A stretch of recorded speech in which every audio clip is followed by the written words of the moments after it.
Assalamu alaikum, pessoal. عليكم السلام. Bismillahirrahmanirrahim. Alhamdulillahi Rabbil Alamin. Wassalatu wassalamu ala Sayyidina Muhammadin wa ala alihi wa sahbihi ajma'in. Sejam todos muito bem-vindos a esse evento da editora Bismillah, esse Maulid Nabawi que a gente está organizando, né? Esse evento que a gente está organizando para comemorar o nascimento do profeta Muhammad sallallahu alaihi wasallam, que, segundo a maioria dos relatos, nasceu no dia 12 desse mês islâmico em que nós estamos, que é o mês de Rabiul Awwal. E, e ao longo de todo esse mês é costume dos muçulmanos comemorar esse nascimento e se alegrar, né? Por causa do nascimento do profeta Muhammad sallallahu alaihi wasallam. Para estar junto com a gente nesse encontro, eu convidei o Sheikh Hussam Bustani,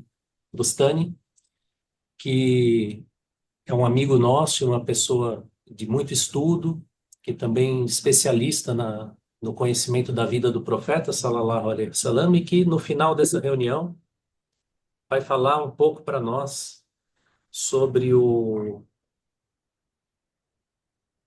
as partes da vida do profeta que estão relatadas na Qasidatul Burda, inshallah. Então, salam alaikum, Sheikh, seja muito bem-vindo. وعليكم السلام ورحمة الله وبركاته. Muito obrigado por me convidar a participar neste evento maravilhoso de alto nível. Se trata o nascimento do profeta Muhammad, sallallahu alaihi wasallam. Nós é que agradecemos a sua presença, assim como agradecemos a presença de todos os nossos irmãos aqui e irmãs. Para começar, nós estamos nesse momento, para marcar também esse evento, a editora Bismillah está lançando um livro com a tradução da Qasidatul Burda em português. Esse livro tem o árabe, né, a Qasida em árabe, tem a Qasida transliterada, quer dizer, para aqueles que quiserem cantar, né? A gente tem a, o árabe escrito em letras do nosso alfabeto e tem, por fim, a tradução em português para que as pessoas também saibam do que ela trata, né? E esse livrinho está sendo lançado hoje, ele já está disponível, né? E está disponível no nosso site, no site da editora Bismillah, que é o editorabismillah.com.br. Tá? Lá vocês vão achar esse livro e vão achar eles também.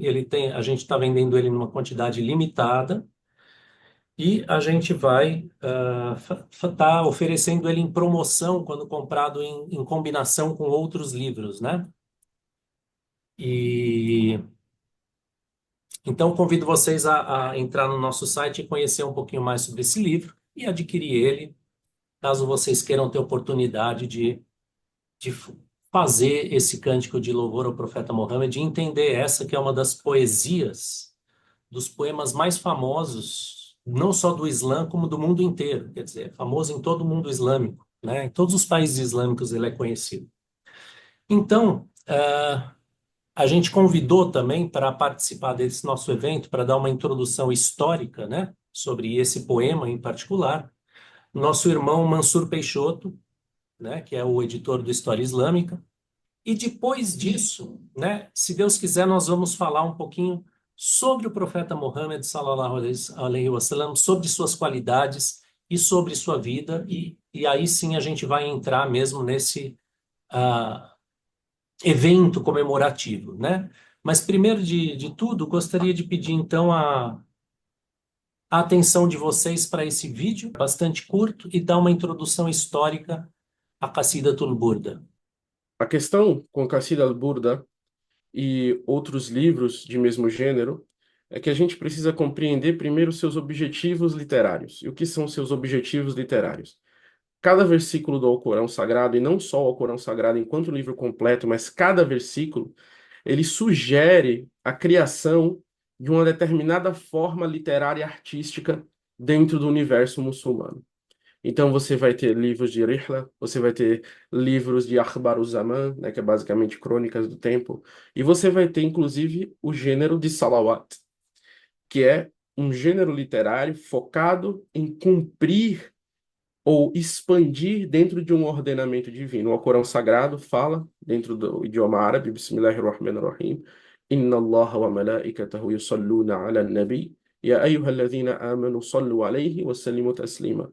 Ó, por certo, Deus e seus anjos enviam saudações sobre o profeta, por tradução livre. Ó vós que credes, enviem saudações, bênçãos e saudações de paz. Basicamente assim como a gente pode traduzir de uma forma livre este versículo. Então, é um ordenamento divino dentro do Alcorão Sagrado que o ser humano, ou muçulmano crente, aquele que crê no profeta Muhammad, ele lhe envie bênçãos e saudações de paz. Não no sentido de abençoar o próprio profeta, porque o profeta, ele já está no maior ranking espiritual que o ser humano pode alcançar pela própria definição dele, enquanto mensageiro de Deus, enquanto profeta. Ele está no nível que nós, seres humanos normais, não poderemos alcançar, porque a função dele é de guia e orientação divina para a humanidade. Dentro da teologia islâmica, é recordado dessa forma. Mas por que Deus pede para que os seres humanos enviem salawat, né, no caso, enviem bênçãos ao profeta Muhammad? Dentro da tradição teológica islâmica, acredita-se que quando o ser humano envia uma bênção sobre o profeta Muhammad, anjos entregam essa bênção e o ser humano recebe 10 bênçãos de volta por cada uma bênção que ele envia. Então, salawat, dentro da imagética islâmica, dentro da teologia islâmica, é uma forma de auto-bênção. Quando você suplica, não só para o profeta, mas até para outras pessoas também. Quando você suplica para outra pessoa, o anjo diz para você o mesmo. É assim que está descrito no hadith. Então, com o profeta, a bênção é maior e expandida, mas também não se limita a isso. Você pode, obviamente, com outras formulações, sem ser o sallallahu alaihi wasallam, que a paz das bênçãos de Deus esteja sobre ele, mas com súplicas livres para outros seres humanos, muçulmanos, pessoas que já faleceram, pessoas que ainda estão vivas, e você recebe também de volta aquilo ali. É uma forma de caridade espiritual dentro do Islã. Então, baseado no construto desse princípio fundamental dentro da fé muçulmana, você tem a criação do gênero de salawat. E você tem esse tipo de literatura como a literatura religiosa mais popular dentre os muçulmanos, depois do Alcorão Sagrado. Hoje em dia você tem uma queda na popularidade disso em algumas comunidades, devido a pregações de seitas muçulmanas que são, digamos assim, aniconistas ou iconoclastas, no sentido mais figurativo daquilo ali, de que amor excessivo pelo profeta leva à idolatria, mas isso não é a interpretação histórica de nenhum dos ramos islâmicos que a gente tem até o surgimento do Wahhabi salafismo do século XX em específico, tá?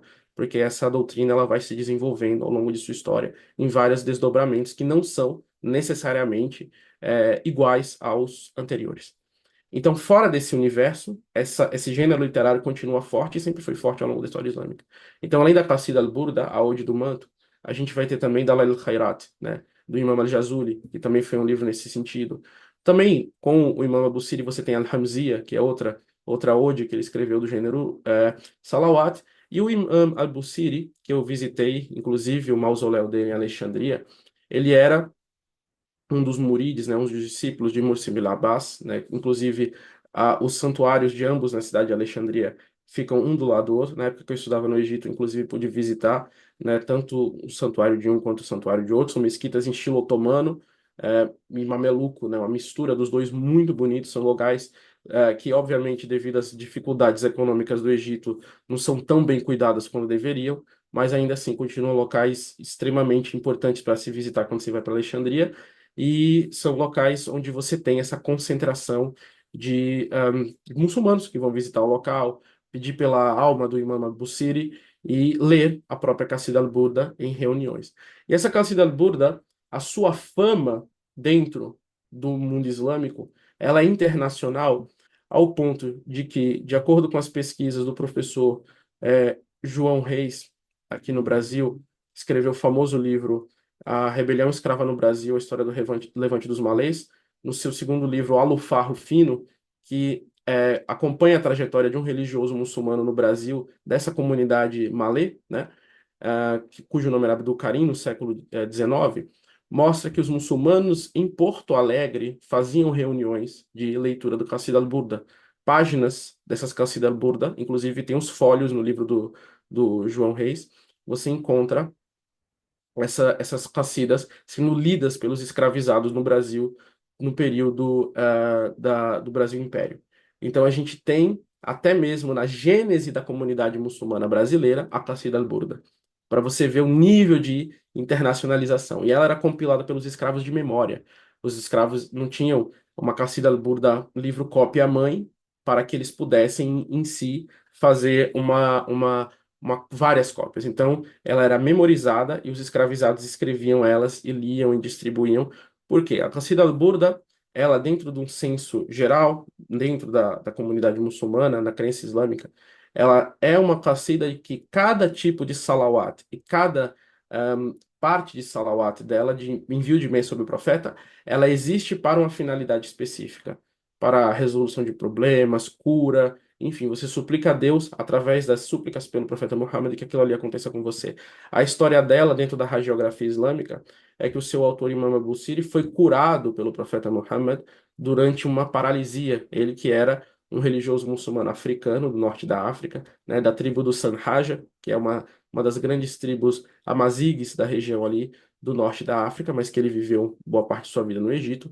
Ele passou por uma paralisia, fez orações e o profeta apareceu para ele lhe cobrindo com um manto, com al-burda em árabe, de modo que ele foi curado dessa paralisia.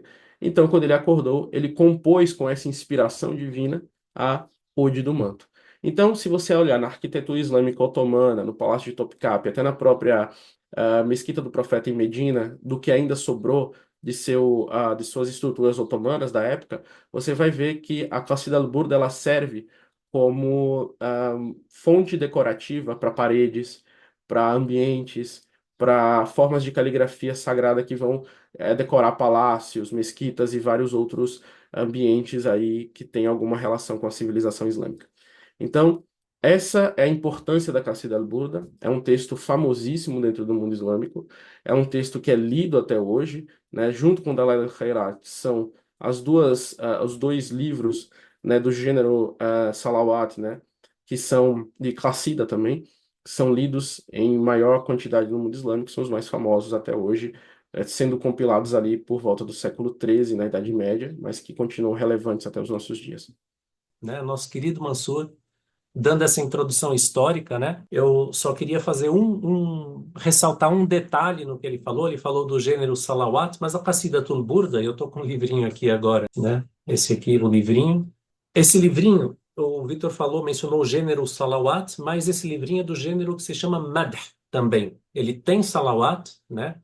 O refrão são evocações de bênçãos para o profeta, sallallahu alaihi wasallam, mas o grosso dele são louvores do profeta, sallallahu alaihi wasallam, né? Descrições do profeta, do seu nascimento, dos seus milagres, das suas belas qualidades e assim por diante. No final, o Sheikh Hussam vai falar um pouquinho mais para a gente sobre isso. Eu agora, pessoal, queria falar para vocês um pouquinho sobre quem é o profeta Muhammad, sallallahu alaihi wasallam, na sua realidade íntima, né? Porque para todos nós, ele é o guia e o modelo, ele é merecedor da nossa mais profunda gratidão por ter trazido para nós a religião, né? E ter comunicado para nós essa bênção que é o Islã, e ter comunicado para nós esse caminho de vida, né? Que é feito para que o homem ande direito nessa terra, para ter o paraíso no outro mundo. Né? Então ele é merecedor de toda a nossa gratidão por isso, pela figura histórica que ele foi, pelo papel que ele teve no mundo, né? Como comunicador, como receptor da mensagem islâmica e comunicador dessa mensagem. Porém, eu queria falar um pouquinho sobre a sua realidade íntima, que é maior ainda do que tudo isso, né? Então, uma vez, né, o profeta, que a paz esteja com ele, teve várias esposas, e uma das esposas dele se chamava Aisha. que era filha de Sidna Abu Bakr, né, que era um amigo do profeta, sallallahu alaihi wasallam, um dos principais companheiros, seu primeiro sucessor. O profeta se casou com Aisha, que era filha de Abu Bakr, e que era uma pessoa, né, uma mulher muito inteligente, que o profeta amava muito, sallallahu alaihi wasallam. Uma vez perguntaram para ela o seguinte: como era o caráter do profeta? E quando se fala caráter em árabe, o que se quer dizer é aquela natureza da pessoa que aflora com mais facilidade. Aquela natureza que é constitutiva da pessoa e que, portanto, se manifesta nas suas palavras e nos seus atos de maneira espontânea. Né? Isso em árabe se chama khuluq. E ela respondeu o seguinte: Kana khuluquhul Qur'an. Quer dizer, o caráter dele era o Alcorão. Tá? Olha, é uma resposta muito simples, né? Concisa, mas muito pontual, inteligente e profunda. Por quê? Veja, falar que o caráter do profeta era o Alcorão quer dizer que, assim, o profeta, isso aí foi dito depois também, inclusive por ela, né, que ele era o Alcorão que andava sobre duas pernas. Ele era o Alcorão, ele era como o Alcorão. Agora, pessoal, se vocês... nós sabemos, né, como muçulmanos, e dizemos que o Alcorão é a palavra de Allah, a palavra de Deus. Tá? Ah, agora, a palavra de Deus não é uma coisa qualquer, né? A palavra é um dos atributos de Deus, né? Segundo a teologia islâmica. Chama-se kalam, né? Palavra é um dos atributos de Deus que é coeterno com Deus. Porque os atributos de Deus são coeternos com Ele, né? Deus nunca mudou. Todos os atributos que Ele tem, Ele sempre teve e sempre terá. E todos eles são sem princípio como Ele e sem fim como Ele. Tá? Então, essa palavra de Deus ela é uma coisa muito grandiosa. Tá? E se a gente for ver como dá para resumir essa palavra de Deus numa palavra só, essa palavra é kun, que significa seja, é a palavra criadora de Deus. É aquilo que Deus falou para criar todos os mundos, todos os universos. Ele é Rabbul Alamin, ele é o Senhor do universo. E ele falou essa palavra para criar os universos, né? E nessa palavra kun, que significa seja ou ser, né, está contido tudo. Tudo o que é está contido nisso aí. A imagem, ou uma das imagens dessa palavra de Deus é o conjunto de tudo o que existe. O conjunto não vou nem dizer do universo, porque esse universo que nós habitamos é apenas um universo. Mas Deus criou um número infinito de universos.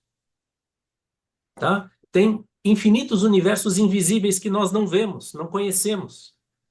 Porque ele é infinito e sua criação é infinita. Esse conjunto dos universos visíveis e invisíveis é a imagem da palavra de Deus. Agora, Deus resumiu todo esse conjunto da criação no livro que ele revelou, o Alcorão. Esse conjunto inteiro da criação está contido no Alcorão. Está contido no Alcorão na forma de palavras humanas em língua árabe. Tá? Porque Deus ele faz o que quer, ele pode resumir o universo num livro. De maneira que a gente, pelo testemunho, né, do profeta, sallallahu alaihi wasallam, dos companheiros, dos seguidores e de todos os santos e sábios que vieram depois no Islã, né, sabemos que o Alcorão ele realmente é uma fonte infinita de conhecimento, de informação, porque nele tem tudo. E Deus mesmo fala lá, né, que nós não deixamos nada fora do livro. Mas veja só, isso tudo que estava no Alcorão também está no profeta, sallallahu alaihi wasallam. Por quê? Porque, como disse sua esposa, Sayyida Aisha, ele era o Alcorão andando sobre as duas pernas, e o seu caráter era o Alcorão. Tá? Então, o profeta também, sallallahu alaihi wasallam, é um resumo de todo o universo e uma manifestação direta, sintética, da palavra criadora de Deus, a palavra seja, que contém todas as possibilidades de ser. Veja bem, pessoal, o ser humano em si, ele é um pouco assim também, tá? Se você reparar na gente, vocês repararem como a gente é, o ser humano, ele tem um pouco de cada coisa, né? A gente tem um corpo terrestre, a gente tem uma alma, né, que é uma substância psíquica mutável, e a gente tem um espírito que é feito de luz, né, minamirillah, que vem do mandamento do Senhor diretamente, né? Então a gente reúne a existência material, existência psíquica, existência espiritual no nosso ser. O homem, ele é um intermediário entre os animais e os anjos, como disse o Imam Al-Ghazali e tantos outros sábios. E ele tem esse livre-arbítrio que Deus deu e que permite a ele escolher. Então, o homem já é em si uma síntese de tudo o que existe na criação divina. Mas o profeta, sallallahu alaihi wasallam, é o homem perfeito. E como tal, ele é essa síntese da forma mais acabada. Tá? E é por isso, pessoal, que ele foi enviado, como Deus diz no Alcorão, Rahmatan lil alamin, como uma misericórdia para todos os homens, para todos os mundos, aliás, não só para os homens, né? E é por isso também que ele foi enviado, né, Kafatan linnas, quer dizer, para toda a humanidade, porque ele contém em si, na sua perfeição humana, todas as formas possíveis dos seres humanos. De maneira que aquilo que ele fez, e aquilo que ele disse, e aquilo que ele era, guardam em si a possibilidade de serem aplicados por qualquer pessoa, em qualquer lugar. Tá? Tudo isso a gente depreende dessa palavra da sua esposa Aisha que falou, o caráter dele era o Alcorão. Ele era o Alcorão andando sobre duas pernas. Ele era, então, também, de certo modo, uma imagem, tá? Ou um reflexo dessa palavra criadora de Deus. Palavra kun, palavra seja, pela qual Deus criou todos os universos. Então estava tudo contido nele, tá? E por isso que ele pode ser um modelo e ele pode ser seguido por qualquer pessoa, em qualquer tempo, em qualquer lugar, tá? Ah, e é por isso também que ele foi chamado Al-Insanul Kamil, quer dizer, o homem perfeito ou o homem universal. Então, eu quis aqui passar para vocês um pouquinho, né, dessa realidade íntima dele, ah, da qual tantos sábios do Islã, e tantas pessoas, tantos muçulmanos piedosos no decorrer da história deram testemunho, né, por terem visto ele em sonho, por terem visto ele, inclusive, acordados, por terem contemplado a sua realidade íntima e falado dela para nós, né? Uma das pessoas que falou disso, falou dessa realidade íntima do profeta, foi o Imam al-Busiri, que é o autor da Qasidatul Burda. E ele falou isso na forma de um poema de amor. Por quê? Porque quem conhece a realidade dessa pessoa não pode deixar de amá-la. Então, esse poema que ele escreveu, ele é, ao mesmo tempo, uma expressão do amor que ele tinha e um meio para que aqueles que ainda não chegaram nesse nível de amor possam usar para estudar e para recitar a fim de conhecer melhor esse homem perfeito que é o nosso profeta sallallahu alaihi wasallam, tá? Então, o que eu queria falar para vocês é isso. E eu vou agora passar a palavra para o nosso querido Sheikh Hussam, que vai falar também um pouco, né, do conhecimento amplo que ele tem sobre a vida do profeta sallallahu alaihi wasallam e o modo como ela é tratada na Qasidatul Burda. Então, eu só queria apresentar para vocês o Sheikh Hussam. Então, o Sheikh Hussam Bustani, é formado em teologia islâmica, né? Tem mestrado em liderança educacional, é representante da Academia Árabe para Estudos Islâmicos no Brasil, foi fundador da Ordem dos Sábios Muçulmanos no Brasil em 1998. Sheikh está entre nós faz 30 anos, né, Sheikh, aqui no Brasil, fala português muito bem, né? É presidente executivo do CIFA, Centro Interfé das Américas para Diálogo e Educação, dá palestras no Brasil e no exterior e é autor de 24 obras em árabe e português, a mais importante das quais é Mohammed, o Profeta Universal, sallallahu alaihi wasallam. Então, é uma das especialidades do nosso sheikh é exatamente a vida do profeta, a pessoa do profeta, que a paz esteja com ele. Então, vou pedir para o sheikh que fale um pouco para nós sobre o profeta Mohammed, para que a gente o conheça melhor, para que nosso amor por ele aumente, para que nosso segmento dele também aumente e contextualize também um pouquinho de coisas talvez mais desconhecidas que a gente acha nessa qasida. Inshallah. Em nome de Deus, o clemente, o misericordioso, louvado seja Deus, Senhor do Universo, único absoluto, jamais gerou, foi gerado, e ninguém igual a Ele. Confesso, sem sombra de dúvida, que nosso querido, amado profeta Muhammad, sallallahu alaihi wasallam, seu último mensageiro. Não há caminho que leva ao paraíso fora do caminho do nosso querido, amado profeta Muhammad, sallallahu alaihi wasallam. Quem quer ser salvo nesta vida e noutra vida deve respeitar, deve amar, deve seguir os passos do nosso querido, amado profeta Muhammad, sallallahu alaihi wasallam. Respeitar o profeta é uma coisa, idolatrar é outra coisa. Durante o tempo inteiro, desde então, a existência do profeta Muhammad até nosso atual dia, nenhuma escola idolatrou o profeta Muhammad. Todos tratavam ele com carinho, com respeito. Nada mais do que é isto. Respeitar, amar, faz parte da nossa vida também. Ligada com religião, ligada com o profeta Muhammad, ligada com o nosso Criador, sustentador, Allah Altíssimo. Então, hoje, eu vou tentar, irmão Jafar, tentar falar um pouquinho sobre o profeta Muhammad, por meio deste poema maravilhoso feito por nosso querido, amado Sheikh Al-Busiri, e Al-Imam Al-Busiri Muhammad ibn Sa'id, que nasceu no século XI, no Egito. Ele de origem amazigh, bárbaro, na Algéria.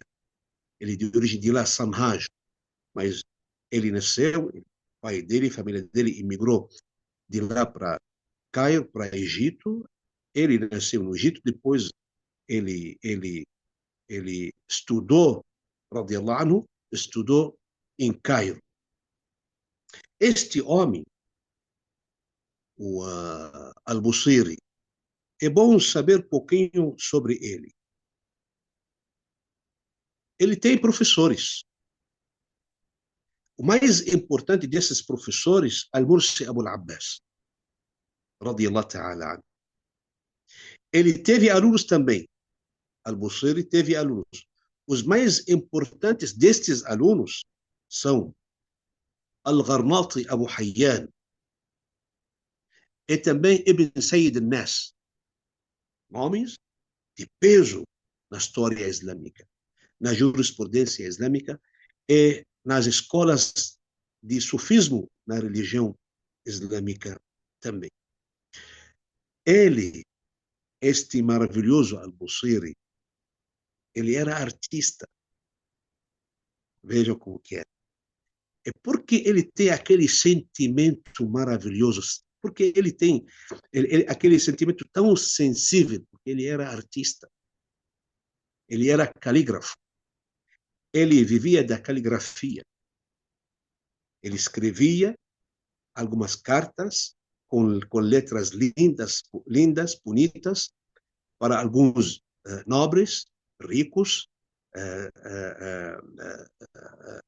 também rei naquela época, vamos dizer assim, califa, príncipe, o amir, né, que seja, e ganhava pão dele por meio desta profissão. Ele também era poeta, era muhaddis, narrador do hadith, narrador do dito profético. Este título, muhaddis, só pode ser dado para alguém que já tinha decorado 500.000 ditos proféticos. Então, não era uma pessoa, né, de terceira ou de décima escalão, não, era primeiro escalão, radiallahu ta'ala anhu. Então, ele era muhaddis, ele era jurista, faqih, jurista. Então, ele estudou a jurisprudência islâmica, ele ficou especialista na jurisprudência islâmica, ele era escritor também, escrevia bastante, ele era professor, e ele também, ele era o irmão Jafar, ele era matemático também, subhanallah, veja como que é, tantas coisas que ele conquistou, que ele juntou. Eu não vou repetir o que nosso irmão Mansur falou sobre o motivo que levou a fazer como chama, este poema, para não perder, como chama, para não repetir a mesma coisa. Mas é muito importante saber o peso deste homem. Não é um poeta só, não, ele era um poeta, um jurista, um calígrafo, um matemático, um escritor, um professor. E também ele era sufi, pertence à escola chazulita.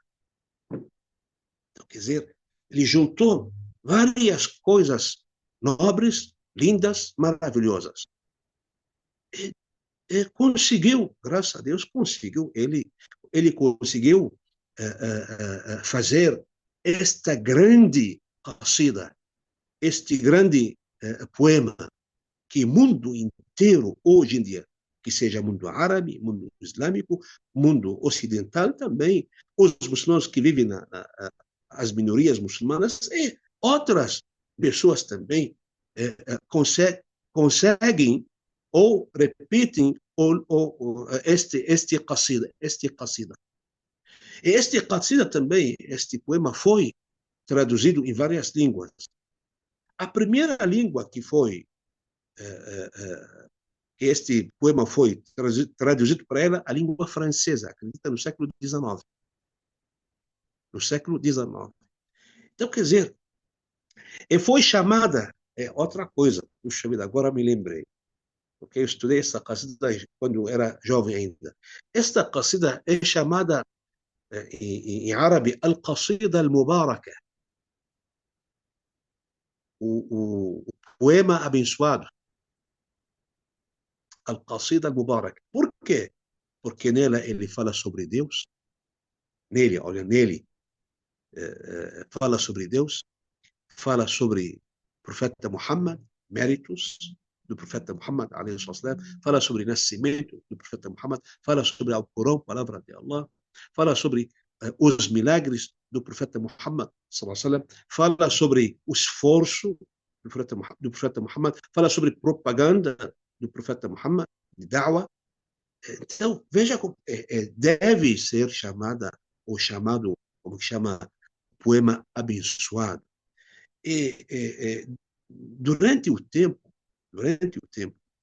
há muitos relatos, dizem que cada um que decorava este poema ou citava este poema em uma intenção, de acordo com uma intenção que ele precisa, Allah realiza para ele aquela coisa. Se ele estava doente, Allah cura ele. Se ele estava pobre, Allah Azza wa Jalla concede a ele ajuda, algum tipo de riqueza. Então, quer dizer, este poema não é uma coisa simples, não. Esse poema eu posso chamar ela um poema, posso chamar ele um poema sagrado mesmo.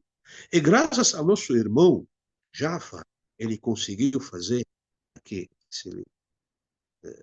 em português, transliterado, que também explicou um pouquinho sobre cada verso desta qasida formada de 160 versos maravilhosos, magníficos. O nosso Busiri, ele era uma pessoa amava o profeta Muhammad de maneira fora de série. E quem conhece o profeta Muhammad, com certeza vai amar. Com certeza vai amar. Por quê? Quem de nós, quem de nós odeia trevas, escuridão? Ama escuridão? Ninguém. E quem de nós odeia a luz? Allah Azza wa Jal, Allah subhanahu wa ta'ala, chamou o profeta Muhammad, sallallahu alaihi wasallam, chamou como luz no Alcorão Sagrado.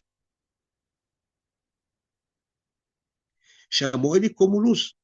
Allah Azza wa Jal, no Alcorão Sagrado, disse: com efeito, chegou a voz de Deus uma luz. Ou seja, o profeta Muhammad. É evidente livro que seja Alcorão Sagrado. Então, esta luz era luz espiritual, material e física. É física. Como física? Vamos ver. Como? Vamos ver. Vamos entrar um pouco na biografia do profeta Muhammad sallallahu alaihi wasallam. Halima Sa'diya, uma mulher que levou o profeta Muhammad quando era criança para educar ele no deserto. Era um dos costumes que tinha naquela época, para se tornar um homem mais forte e tem linguagem mais alta, né? Halima diz o seguinte: não havia luz em nossa casa para nos iluminar, exceto o rosto de Muhammad sallallahu alaihi wasallam. Imagina, você tem alguém na tua casa tem alguém, o rosto dele ilumina, deixa você enxergar teu caminho. Halima dizia isso, falava isso. De fato, não havia luz na nossa casa, a não ser a luz do rosto de Muhammad. Ainda criança, não era profeta. Ainda criança. Estou falando entre 4 a 6 anos. Alayhi salatu wassalam. Quando o profeta ainda estava na costa do seu pai e no ventre de sua mãe, a luz de Muhammad refletiu sobre eles. Subhanallah. Refletiu sobre eles. O pai do profeta Muhammad andava nas ruas de Meca com luz na testa. Ninguém sabia de que é isso. Quando ele ficou noivo de Amina e quando ela engravidou dele, esta luz saiu dele e entrou no Amina radiyallahu ta'ala alayhi salam, mãe do profeta Muhammad sallallahu alaihi wasallam. Isso significa o quê? Significa o seguinte: para nós festejar o nascimento do profeta Muhammad sallallahu alaihi wasallam, não apenas cantar, não, é também aplicar a tradição dele, a religião dele, é também praticar a sunna dele, as regras dele, as informações, as orientações dele. Assim se torna a tua vida cheia de luz. Igual o que aconteceu com o nosso Sheikh Al-Busiri, o autor do poema, radiyallahu ta'ala anhu. Lembrando que um dos nomes também deste poema, assim, Al-Bur'a. O que é Al-Bur'a? A cura. A cura. Quer dizer, se você leia este poema com intenção de ser curado, inshallah será curado. Inshallah será curado. Se Allah Azza wa Jal atendeu o pedido de Al-Busiri e curou ele por meio do nosso amado e querido profeta Muhammad sallallahu alaihi wasallam, também Allah Azza wa Jal tem misericórdia de conceder a qualquer pessoa que leia este poema com a intenção de ser curado, de melhorar a vida dele. Então, isso não é, chefe, mas isso não é uma coisa fora de comum? É uma coisa fora de comum, certo? É verdade, com certeza. Esta coisa só para quem tem fé, só para quem acredita, só para quem respeita, só para quem aceita. Né? Quem usa remédio pode ser curado. E quem não acredita no remédio não vai usar e não vai ser curado. É a mesma coisa. Então, nosso querido, amado profeta Muhammad sallallahu teve várias etapas na tua vida. E este poema foi dividido em 10 partes. Tá bom? Em 10 partes. E não vamos ir para um lugar, vamos falar um pouquinho sobre este poema. Sobre essas partes. Poema que foi formada de 160 versos, né?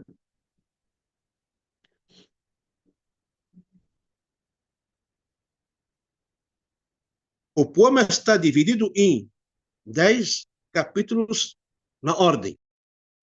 Como está escrito no livro da editora Bismillah. Se cada um de vocês está com o livro, então ele vai ver 10 capítulos mesmos. Um capítulo que fala sobre como chama, sobre amor e paixão. Outro capítulo que fala sobre o profeta Muhammad sallallahu alaihi wasallam. Outro que fala sobre o Corão Sagrado. Outro que fala sobre o nascimento do profeta Muhammad. Outro que fala sobre os milagres do profeta Muhammad. Outros que falam também sobre a luta, o jihad, o combate. Lembrando que a diferença entre palavra jihad em árabe e palavra qital. Não são iguais. Jihad uma coisa, qital outra coisa. Jihad é esforço. Qital, em português, combate. Em árabe, qital só é feito no campo de batalha. Jihad não é feito no campo de batalha só. Jihad é uma coisa constante. É um esforço constante contra quem? Contra inimigo visível ou invisível. Agora, o qital não. O qital combate só contra inimigo visível no campo de batalha. Bem, vejam o valor da língua árabe também, como é a diferença entre duas palavras. E hoje em dia, infelizmente, todo mundo fica confuso, usa a palavra qital no lugar do jihad, e usa a palavra jihad no lugar do qital. Isso é erro. Para quem não tem especialista, ele está praticando um erro fatal. Então, está no livro aqui esses episódios, esses capítulos que acabei de citar. Eu vou falar um pouquinho sobre o nascimento do profeta Muhammad e também sobre, como que chama, sobre os milagres, um pouquinho sobre os milagres e um pouquinho sobre o combate ou o jihad, sobre o jihad. O nascimento do profeta Muhammad sallallahu alaihi wasallam era de nascimento de uma nação. Era uma era de nascimento de uma nação muçulmana, uma nação que segue a palavra de Allah por meio de um profeta que vai explicar este livro por meio da prática. Porque quando a gente fala, nosso irmão falou sobre o amor ao profeta Muhammad, o amor é declaração e comportamento. O amor é declaração e comportamento. Se você ama o profeta, diz, eu amo o profeta. Se você ama o irmão Jafar, fala, eu gosto do irmão Jafar, eu amo o irmão Jafar. Entendeu? É declaração. E, por meio do seu comportamento, mostra mais ainda a verdade da sua, como chama, da sua fala. Porque falar uma coisa e praticar outra coisa. Muitas pessoas hoje em dia usam a palavra amor, mas esvaziam ela da prática, infelizmente. Infelizmente. Agora, até o Al-Busiri citou em alguns versos esta realidade. Esta realidade. De boca para fora você ama, mas na prática você não ama. O que vale o que você pratica.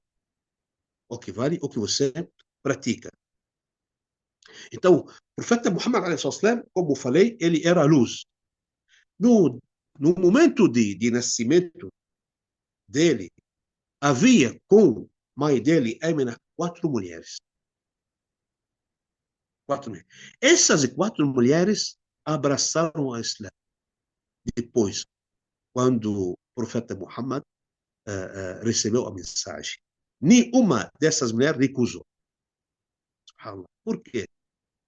Era uma reflexão da luz do profeta Muhammad na hora do parto. Na hora do parto. Imagina, irmão, se você pega um livro que tem ditos proféticos, ditos do profeta Muhammad, e você ler, a luz da palavra dele vai entrar na tua cabeça, no teu cérebro, na tua alma, no teu coração. Wallahi. 4 mulheres ficaram vivas até que o profeta Muhammad recebeu a mensagem, e essas 4 mulheres abraçaram o Islã. Uma delas são 2 escravas e 2 não eram escravas. Uma delas que não era escrava se chama Ash-Shifa. Irmão Jafar, esta Ash-Shifa, mãe de quem? De que companheiro? Olha, uma coisa, wallahi, uma coisa inédita. Essa Ash-Shifa, mãe de um dos companheiros, um dos companheiros do profeta Muhammad, um bilionário. Na época dele não existia, além dele, bilionário. Mãe de Abdurrahman ibn Auf. Ele era mãe de Abdurrahman ibn Auf. Ela recebeu a luz do profeta Muhammad e transmitiu esta luz para o filho dele. E o filho dela se tornou um bilionário que não tem igual em Al-Madinah naquela época. Ele deixou fortuna, riqueza incontável. Veja, incontável. Não tinha condição de contar a fortuna dele depois que ele morreu. Então, quer dizer, a vida desta mulher, a vida do filho dela mudou por quê? Por aquela luz. Agora, eu falo, qual mais forte? A luz do profeta ou a luz do Alcorão? Com certeza a luz do Alcorão, porque é a palavra de Allah. Infelizmente, irmão Jafar, nem a luz do Alcorão, nem a luz do profeta está mexendo com a gente. Está mudando nossa vida para melhor. Por quê? Por falha na intenção. A nossa intenção totalmente está sendo diferente. É por falha da prática também. Amor, como acabei de dizer, não apenas declarar de boca para fora, não, é praticar mesmo. قل إن كنتم تحبون الله فاتبعوني يحببكم الله. Se vocês amam Allah, segue-me. Allah amarei vocês. Não adianta que a gente... Então, o nosso querido amado profeta Muhammad, ele é luz para a nossa vida. Vida espiritual e vida também material, vida física. Agora Allah Azza wa Jal apoiou o profeta Muhammad por meio de milagres também. O que é milagre? A quebra da lei humana. A quebra da lei humana. Ponto final. Nenhum pode fazer igual milagre, senão se torna profeta também. Agora, existe milagre feita por desafio e existe elogio, né? Ou existe privilégio. Milagres para os profetas. Privilégios para os aliados de Allah Azza wa Jalla. Al-awliya. Ala inna awliya Allah la khawfun alayhim wa lahum yahzanun. Então, ما كان معجزة لنبي صح أن يكون كرامة لولي وأثبتا للأولياء كرامة ومن نفاها فانبذا كلامه. Allah Azza wa Jal concede privilégio para alguns aliados dele, para mostrar a dignidade, para mostrar que este homem ou este aliado merece de nós o nosso apoio. Mas privilégio não é feito por desafio, não. Não. É conseguido sem desafio. Agora, milagre é com desafio. Tipo, se você é profeta, então ressuscita o morto. É desafio. Né? Se você é profeta, deixa água cair do céu. Se você é profeta, cura este doente. É desafio. Se você é profeta, deixa a lua fica em duas partes. Divide a lua em duas partes. E foi dividida a lua em duas partes. Na época do profeta Muhammad. اقتربت الساعة وانشق القمر. Quer dizer, os milagres são, o que é? É um carimbo de Allah dizendo, este meu profeta que está falando, eu sou profeta, apoiado por meus milagres, como se fosse dizendo, ele é meu mensageiro, acreditam nele. É um carimbo de Allah, o milagre, um carimbo de Allah que significa, este é meu mensageiro, acreditam nele. Acreditam nele. Agora, depois de milagre, quem não acredita vai ser pior. Aquele que pede milagre e não acredita depois que o milagre será realizado, será castigado um pior castigo nesta vida e em outra vida. Subhanallah. Igual o povo de Saleh pediram um milagre de um camelo nasce de uma rocha. Nasceu aquele camelo de uma rocha, mas ninguém acreditou. Sihr. Isso não é milagre. Isso é magia. Infelizmente. Então, o nosso querido amado profeta Muhammad foi concedido a ele alguns milagres. A maior milagre é ao Corão Sagrado. O segundo maior milagre é a viagem noturna e a concessão. A viagem noturna, al-Isra wal-Mi'raj, considerada o segundo maior milagre depois do Corão Sagrado.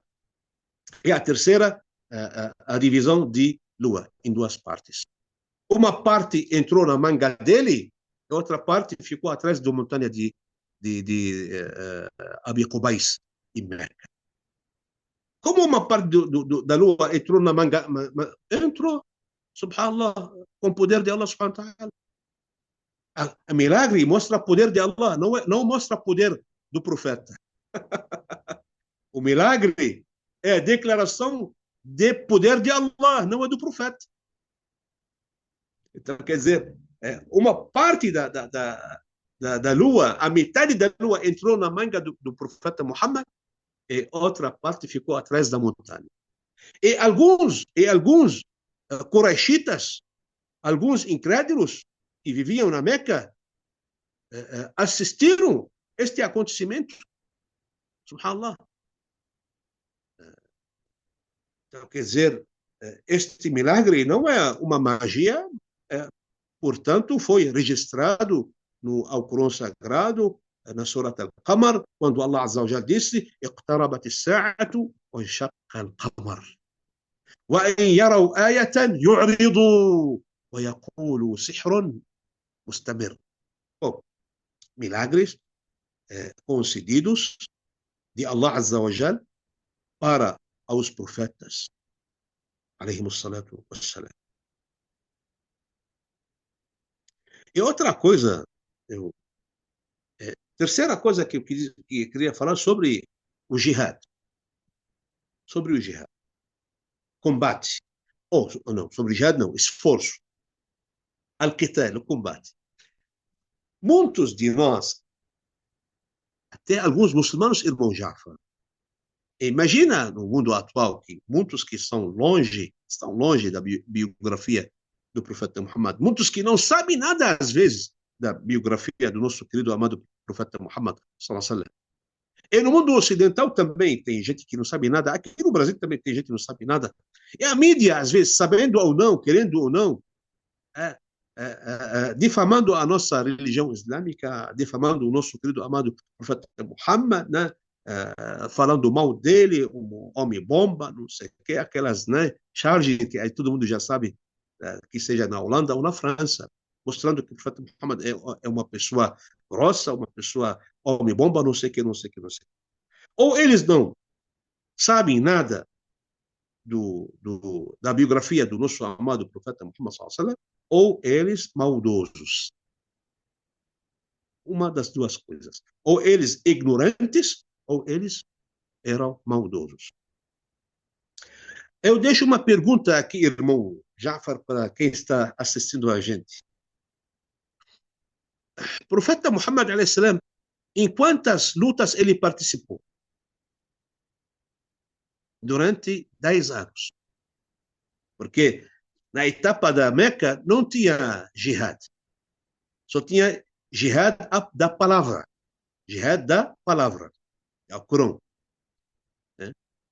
13 anos só divulgando a religião, divulgando a mensagem, resgatando as pessoas, mostrando a verdade. 13 anos, sofrendo também. Mesmo sofrendo, ele aguentou, nunca levantou a espada contra qualquer um deles, em Meca. Agora, quando ele migrou para Medina, ele viveu em Medina 10 anos. A segunda etapa mais importante na vida do profeta Muhammad, onde ele construiu o novo Estado. Estado islâmico. Estado da misericórdia, Estado da justiça, Estado da paz, Estado do perdão, né? Estado do mizan, Estado do equilíbrio. Não é Estado que hoje a gente escuta, né? ISIS, que não tem nada a ver com o Islã, nem Estado, nem conhecem quem é o nosso amado profeta Muhammad sallallahu alaihi wasallam. Então, a minha pergunta é, em quantas batalhas o profeta Muhammad sallallahu alaihi wasallam participou? Durante 10 anos. Em 27 batalhas. Decoram bem esses números. Em 27 batalhas. Durante 27 batalhas que ele participou, quantos muçulmanos morreram no campo de batalha? E quantos não muçulmanos também morreram no campo de batalha? Na parte muçulmana, durante 10 anos, em 27 batalhas, morreu 236 muçulmanos. 236 muçulmanos. E os que não muçulmanos, 600 e alguma coisa. 600 e alguma coisa. Se hoje você vê, em um ano só, em Gaza, mais de 41 mil vítimas. 41 mil vítimas. E alguns têm coragem, têm ousadia, né, de falar que o Islã incentiva, como que chama, a violência. O profeta Muhammad, 10 anos, 27 lutas, apenas morreu 236 muçulmanos e 600 em alguma quebrada do outro lado. Bom, quantos Quantas pessoas o profeta Muhammad matou durante esse 27 lutas, ou nestes 27 lutas, ou durante 10 anos? Quantas pessoas ele matou? Nenhuma. Nenhuma pessoa. Mas como? Liderava a luta, não matava? É, sim, não matava. Apenas ele matou, ele feriu, não matou, uma pessoa chamada Ubay ibn Khalaf. Ubay ibn Khalaf, ele desafiou o profeta Muhammad dizendo: apenas eu vou lutar contra ti. Desce, profeta Muhammad, eu quero lutar contra você. Desafiou o profeta Muhammad. Esse Ubay estava usando armadura, cobria o corpo inteiro, menos um espaço no pescoço. Não cobria. Um espacinho. O profeta Muhammad pegou a lança, jogou em cima dele, feriu ele no pescoço e depois morreu. Então, ele não morreu no campo de batalha, ele morreu depois. Apenas esta pessoa foi ferida e morta depois. O resto, durante 27 batalhas, ou em 27 batalhas durante 10 anos, o profeta Muhammad não matou ninguém. Por quê? Por que razão? Porque o profeta Muhammad, ele sabia que Allah Azza wa Jal enviou ele como misericórdia. E matar não tem nada a ver com misericórdia. É uma contradição. Não é verdade? وَمَا أَرْسَلْنَاكَ إِلَّا رَحْمَةً لِلْعَالَمِينَ. رَحْمَةً لِلْعَالَمِينَ. Não te enviamos, Muhammad, senão como misericórdia para os mundos. Quer dizer, segunda coisa, o profeta Muhammad disse: a pessoa mais amaldiçoada, aquela pessoa que mata o profeta, ou aquela pessoa que o profeta mata ela. Então, o profeta Muhammad não quis matar ninguém para não se tornar esta pessoa mais amaldiçoada. E quando ele conquistou Meca, ele tinha poder de vingar. Ele diz: Allah não me enviou vingador, ele não me enviou matador, ele me enviou misericordiador. Este homem merece de mim, merece de cada um de nós o respeito, merece o amor, seguir a ele. Agora falando de que o Islã incentiva, nunca o Islã incentiva a violência nem guerra. O Islã foi revelado para ressuscitar a vida, resgatar a vida, resgatar a moralidade. O Islã é a vida. Por isso, como chama o símbolo do Islã, Assalamu alaikum. O que é Assalamu alaikum? A paz de Deus esteja convosco. A paz de Allah, subhanahu wa ta'ala, esteja convosco. Isso é muito importante, irmão, saber tudo isso, porque senão a gente... E outra coisa, irmão, para finalizar, sobre o jihad, para finalizar, em todas as batalhas em que o profeta Muhammad sallallahu alaihi wasallam participou, não foi registrado, escuta isso, não foi registrado nenhuma morte de criança, mulher, velho, monge. Também não foi registrado nenhum caso de estupro. Olha como que é. Olha como que é. É sempre as batalhas, a posição das batalhas na defesa, nunca no ataque. Por isso o Corão disse: وَقَاتِلُوا الَّذِينَ يُقَاتِلُونَكُمْ. Combatei aqueles que combatem vocês. Só. Então, você fica no setor da defesa. Na defesa.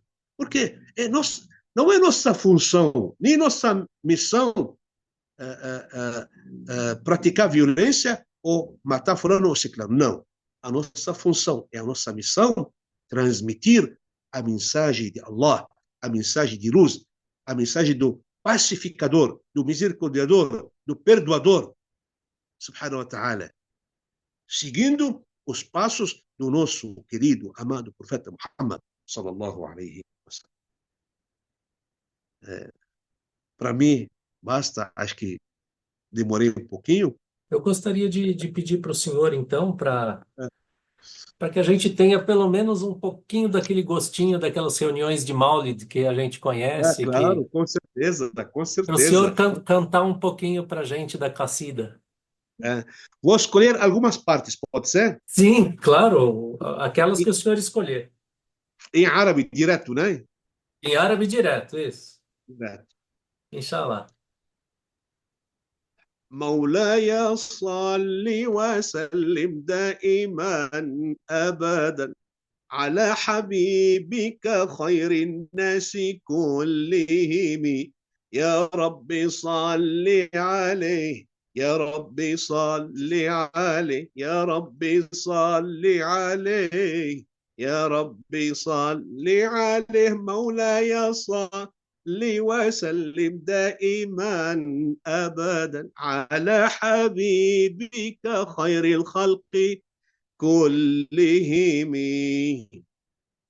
محمد سيد الكونين والثقلين والفريقين من عرب ومن عجم. هو الحبيب الذي ترجى شفاعته لكل هول من الأهوال مقتحم. دعا إلى الله فالمستمسكون به مستمسكون بحبل غير منفصم. مولاي صل وسلم دائما أبدا على حبيبك خير الخلق كلهم. أعيا الورى فهم معناه فليس يرى في القرب والبعد فيه غير منفحم. كالشمس تظهر للعينين من بعد صغيرة وتكل الطرف من أمام. وكيف يدرك في الدنيا حقيقته. Esta versão muito importante. وكيف يدرك في الدنيا حقيقته قوم نيام تسلوا عنه بالحلم. أكرم بخلق نبي زانه خلق بالحسن مشتمل بالبشر متسم. كالزهر في ترف والبدر في شرف والبحر في كرم والدهر في همم. كأنه وهو فرد من جلالته في عسكر حين تلقاه وفي حشم.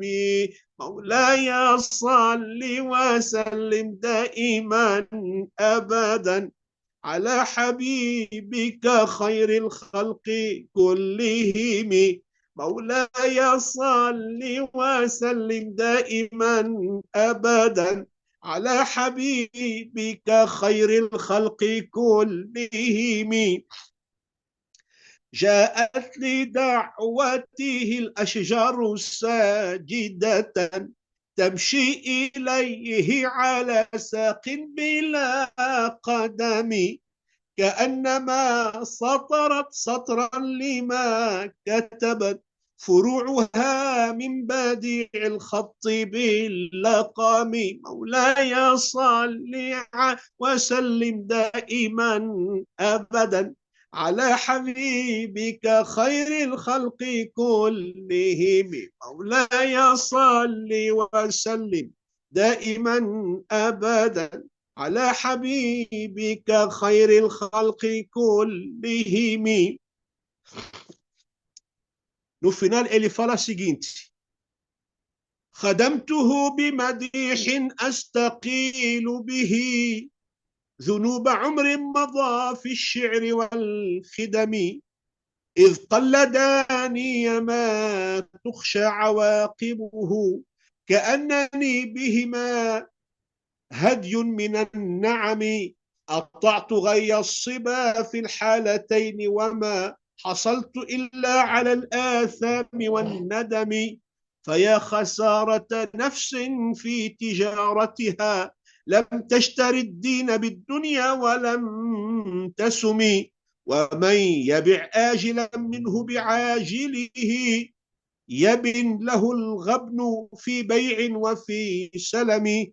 إن آت ذنبا فما عهدي بمنتقض من النبي ولا حبلي بمنصرم، فإن لي ذمة منه بتسميتي محمدا وهو أوفى الخلق بالذمم، ولن يفوت الغنى منه يدا تربت، إن الحيا ينبت الأزهار في الأكم، ولم أرد زهرة الدنيا التي اقتطفت يد زهير بما أثنى على هرمي. يا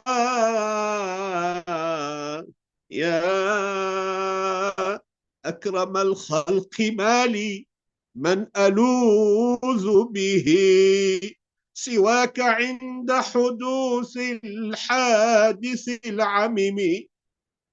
يا أكرم الخلق مالي من ألوذ به بعد الله سواك عند حلول الحادث العميم، ولن يضيق رسول الله جاهك بي إذا الكريم تجلى باسم منتقم. مولاي صل وسلم دائما أبدا على حبيبك خير خلق كلهم. مولاي صل وسلم دائما أبدا على حبيبك خير الخلق كلهم. يا رب صل على محمد وعلى ساداتنا آله وصحبه الكرام صلى الله عليه وآله وصحبه وسلم. اللهم صل وسلم وبارك على سيدنا محمد وعلى آله. عليه الصلاة Muito والسلام. obrigado, Sheikh. Allah yabarik fik. Allah yabarik fik. Allah yabarik fik. Jazakumullah khaira.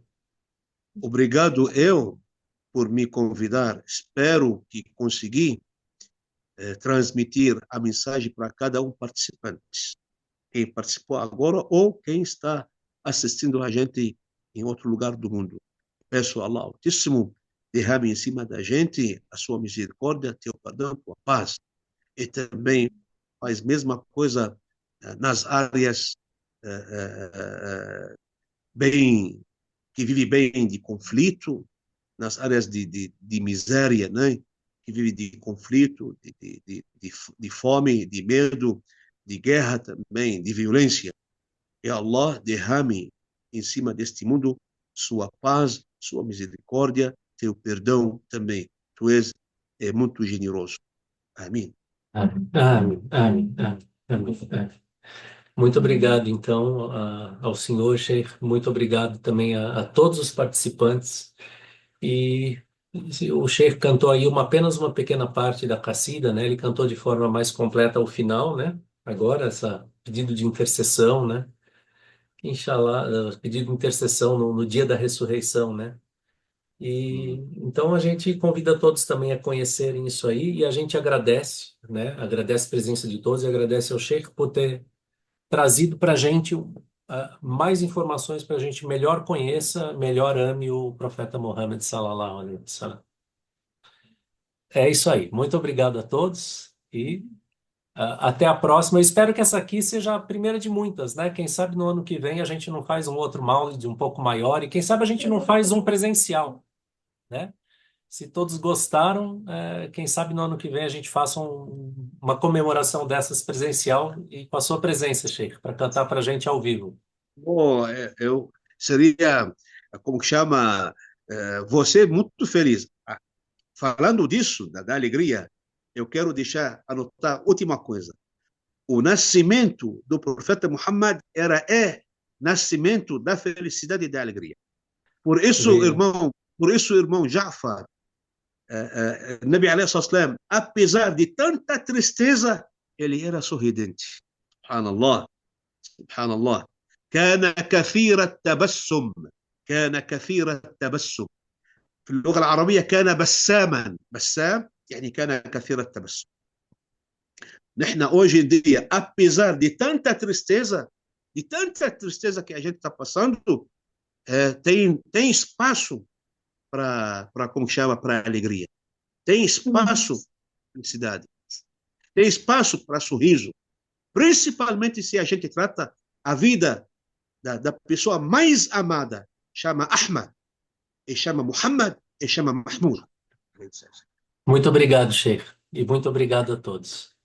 E que Deus nos abençoe, que ele abençoe os participantes, abençoe nossas famílias e abençoe todos aqueles nossos irmãos que estão aí pelo mundo, em lugares assim de conflito, estão sofrendo. E traga também para todos a felicidade de lembrar dessa grande bênção que foi a vinda do profeta Mohammed, que é essa religião do Islã que todos nós temos. Alhamdulillah. Amém. Alhamdulillah. E que abençoe nosso Senhor Mohammed e sua família, seus companheiros, seus seguidores e todos Amém. aqueles que o seguem no bem até o juízo final, inshallah. Amém. Amém. Amém. Assalamu alaikum wa rahmatullahi wa Ok. barakatuh. Salam alaikum wa rahmatullah. Até logo, pessoal. Tudo de bom para vocês.